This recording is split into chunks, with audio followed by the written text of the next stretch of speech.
Hi, everybody. Welcome to our GoFundMe page.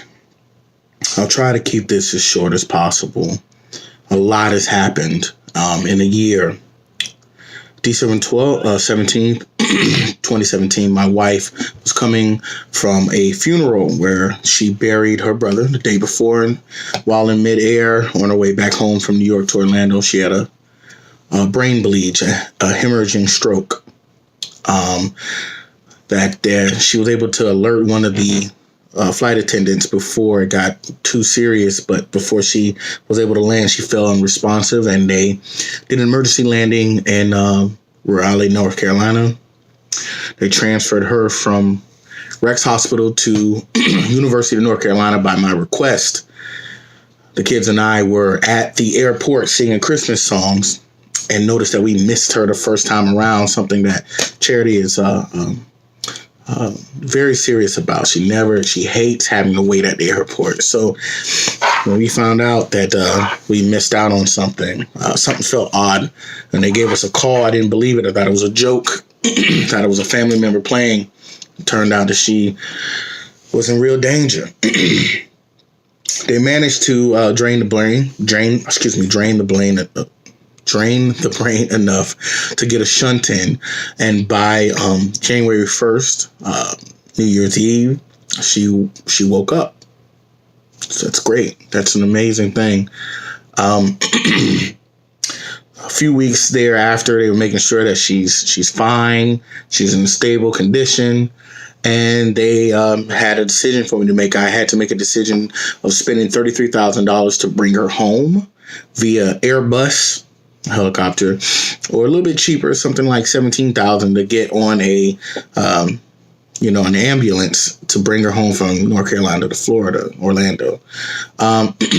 Or she could go into Wake Med. Wake Med is a powerhouse hospital in Raleigh, North Carolina.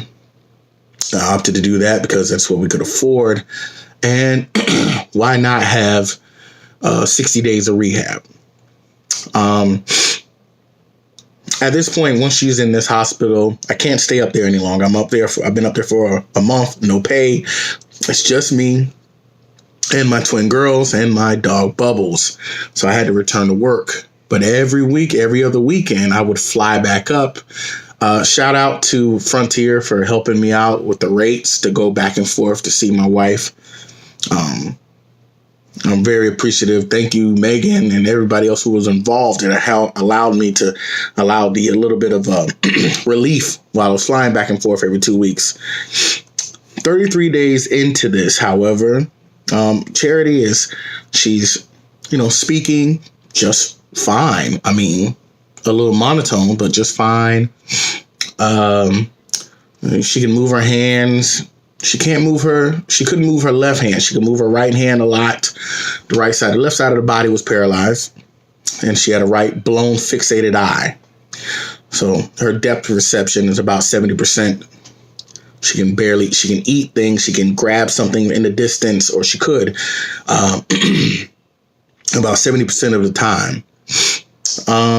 I get a call 33 days in from Wake Med saying that her insurance, Cigna, told the hospital she only had 60 days. She had a total of 60 days, but she only had 27 days left to be in the hospital, and she had to get out.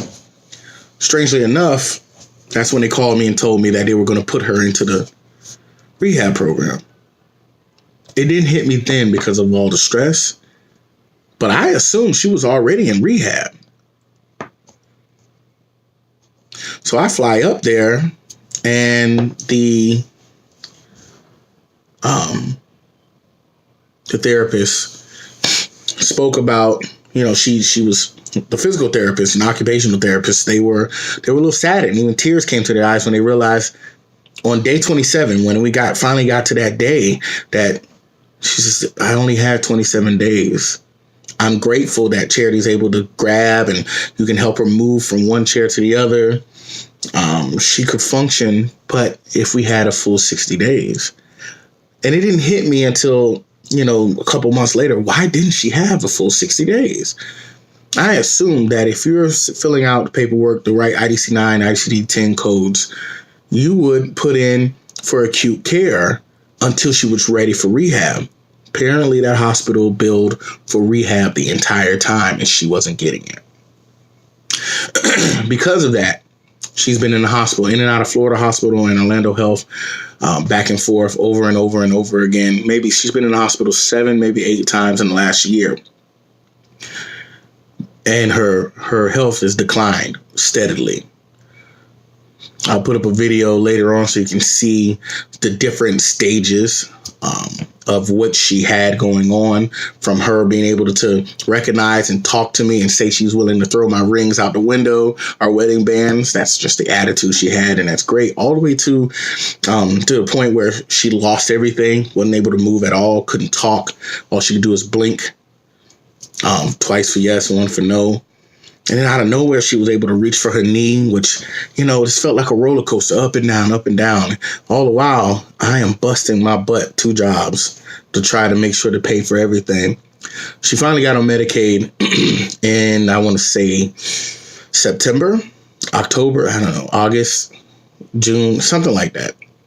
And but she fell off of it here this past November, because when they ran it and had us renew it, I make too much money for the government to help my wife. My wife went back into the hospital. She stayed in the hospital Christmas, New Year's. Wasn't able to really function. She's still at that point where I'm too afraid to get excited about this. Well, she looks like she's made back on the mend, but we've seen this progress happen again. She gets to a point and then she dips back down, and I don't know if I can take that anymore. So I reached out to a couple colleagues of mine, and they said they may have had a solution. And they spoke to me about it. They said the only downside to this guy, the solution, could cost you up to $50,000. And that's where you guys come in. The company's name is NSI. And recently, and within the last 3 to 4 years, you may have heard about a lot of it about stem cell therapy and stem cell research. Well, this is just that. This particular hospital deals specifically in stem cell therapy in regards to neurological disorders and recovery for strokes. It's very rare. You don't see many doing this. However, the results are fantastic. Last year alone, of all the patients they had, I think it was something a little over 1,200 patients, 1,800 patients, something like that. I think they had a success rate of 87% off just the first session. That session, though, each session costs $12,600. That's a little outside of my pockets right at the moment, but I am trying to get as close to that as possible, because the way I look at it with the numbers and research, she's going to need at least 3 sessions, and they are to be separated 6 months to a year apart. 87% on the first try. That means on the second try, it goes up higher, right? A lot of y'all may not know, but stem cells are taken from your own body or other people's body, but specifically this procedure, they're taking it from either your adipose tissue, fat tissues, or your bone marrow.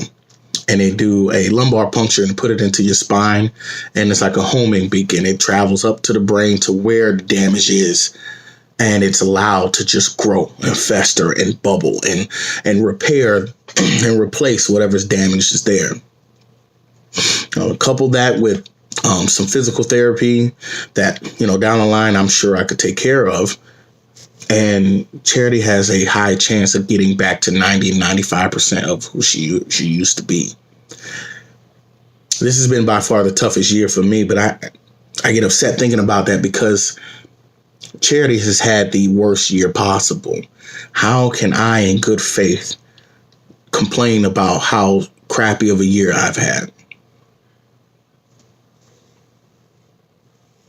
I just want to be the best husband possible for my wife and for my kids. And right before we were about to take over and do something big, something like this happens. Normally, I'm too proud to do a video or do anything for GoFundMe or anything like that because, you know, I've seen instances where people who really, really needed money, you know, and it's just pride. But for my wife, I have no pride. I'm willing to do anything to get her the therapy that she needs. And hopefully she'll be able to get returned to herself. So I'm asking all of you guys, please, by all means, donate. I'll take anything. Quarters, dollars. It all adds up. The limit's going to be pushed to 50,000, but once it hits 12.6, I am going to take those funds and go get her first session. The additional 10,000, usually if you do the math, 12.6 comes up close to 40. The additional $10,000 is to obtain a lawyer. I need a retainer fee of 10 grand to pursue legal action against Wake Med. There are only a few lawyers in North Carolina that aren't tied to Wake Med in some fashion or form. But to get an unbiased doctor and a lawyer, a good team of lawyers to go after the hospital for damages that occurred to my wife, because personally, and I think everybody knows this, if you are to create a habit in therapy 30 or 60 days, you are almost guaranteed a habit that your body will mimic those habits. She only had 27 days. So whatever therapeutic sessions she had, they fallen to the wayside. And it shows. Right now, she's currently sitting in my living room. And she's probably listening to this quietly. She barely can talk. She can barely talk, excuse me. And she's got pain in her left side. And I want to do everything I can. So that's why I'm reaching out to you guys. And hopefully, you know, look into your hearts and help me out here. Help our family out. My daughters need their mother now more than ever. They're 20 years old. This is happening, you know, to them, you know, right after they turn 19. That's that ripe age where mom solidifies everything she knows into them. And all I've been able to do is protect them and teach them how to watch out for boys and stuff right now. So please, by all means, if you have any questions, concerns, comments, please leave notes, leave a comment below. I'll read and return. If y'all have any other research, any more information about, therapy, or any physical, occupational speech therapists that are willing to do home visits, by all means, leave a message here. I thank you guys so very much for everything that you've done thus far. And hopefully we can move on to a point where I can help my wife, because I miss her and I want her back. Thank you.